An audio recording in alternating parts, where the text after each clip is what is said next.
For decades, we have been told that hard work pays off. But here's the strange thing. Since late 1970s, American workers have been getting more productive. Yet, their paychecks haven't kept up. Look at this. Productivity has soared, but wages barely moved. Why did this happen and what does it mean for our future? Let's dig in. First, a quick refresher. Wage stagnation means that after adjusting for inflation, the average worker's paycheck hasn't grown much in decades. Productivity means how much output a worker produces per hour. Historically, these two moved together. When workers produced more, they earned more. That link has been broken.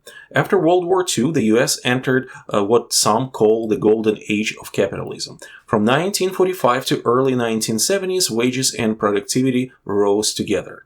Unions were strong, manufacturing jobs were plentiful, and prosperity was widely shared. This period saw the middle class expand and inequality shrink. Economists even have a name for it, the Great Compression. Then, in 1970s, everything changed. The oil shocks of 1973 and 1979 triggered inflation and recession. Global competition intensified. Technology began to automate tasks once done by humans, and policies shifted deregulation, tax cuts for the wealthy, and weaker labor protections became the norm.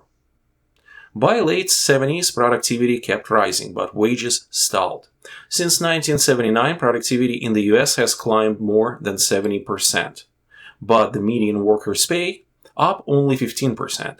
That gap represents trillions in economic growth that hasn't made into most paychecks. So, why the disconnect? Economists point to several forces. First, globalization. Companies moved jobs overseas to lower-cost countries, putting towards pressure on wages here. Second, declined unions. In 1980s, about 1/5 of workers was unionized. Today, it's less than 1 in 10, weakening workers' bargaining power. Third, automation and technology.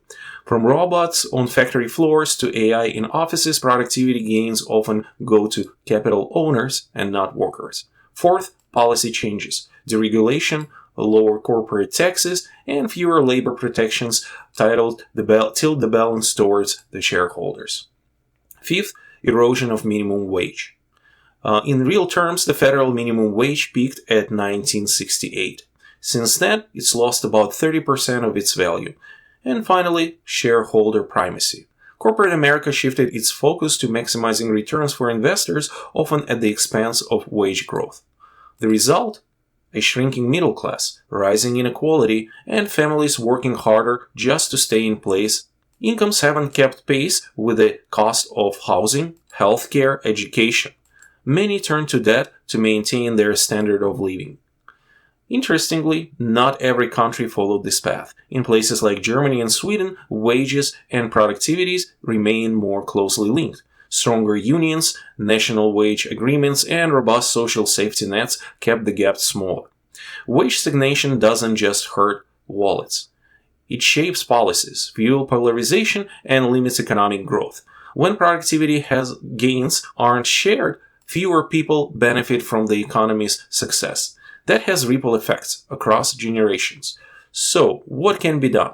Some ideas include strengthening labor rights, raising and indexing the minimum wage, encouraging profit sharing and employee ownership, and reforming taxes to reduce inequality. None of these are easy, but they aim to reconnect wages with productivity. For most of the 20th century, productivity gains meant better life for workers. That connection has been broken for nearly 50 years. The question is, will we fix it or keep watching the gap grow? What do you think?